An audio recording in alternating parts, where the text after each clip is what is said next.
మాట్లాడు. నీకు అది వచ్చిందంటే నువ్వు సర్దిద్దుకోవాలని దేవుని దగ్గర. తిండిపోతులు దేవుని రాజ్యానికి వారసులు కానేరరు.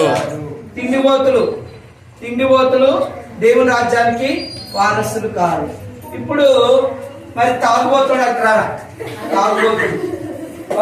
తాగుబోతులు కూడా దేవుని రాజ్యానికి వారసులు కాదు. తాగుబోతులు దేవుని రాజ్యానికి వారసులు కాదు.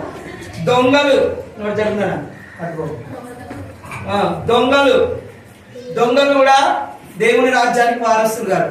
దొంగతనాలు అంటే మరి నాన్న దగ్గర అమ్మ దగ్గర అబద్ధాలు ఆడి చెడ్డ మాటలు వాళ్ళకి ఫీజు కట్టకుండా ఫీజు కడుతున్నామని చెప్పి తర్వాత వాళ్ళ పర్సులెట్వి వీళ్ళ పర్సులెట్వి ఇంట్లోటివి ఎక్కడెక్కడో పెట్టిన డబ్బులు తీసుకొని దొంగతనం చేసే వాళ్ళందరూ కూడా దేవుని రాజ్యానికి వారసులు కాదు.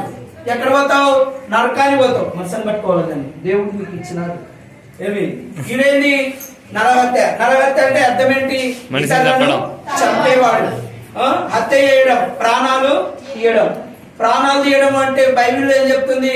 నరహత్య చేయవాడు చేయకూడదు అని చెప్తుంది. కానీ నరహత్య చేస్తే పరలోకానికి వెళ్ళాడు. మనుషులను మరి మాటలతో చంపకూడదు. అర్థమైందా? మార్పు రావాలి. బాగా వినాలి. వీడేంటి?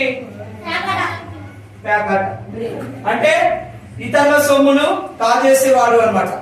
ఇతరులను నాశనం చేసేవాడు పేకాట ఇలాంటి. కానీ దేవుడు నిన్ను నన్ను ప్రేమిస్తున్నాడు. అయితే దేవుడు ప్రేమించి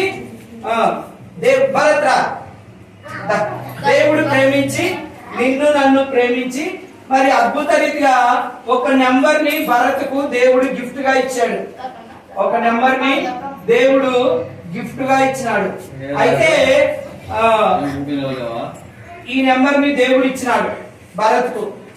దేవుడే ఒక మనిషి ఇచ్చినాడు. నేను ప్రేమతో ఇస్తున్నా ఈ గిఫ్ట్. అయితే దీన్ని తిప్పు భరత్, తిప్పు. ఏముంది? 3వ వచనం ఏముంది?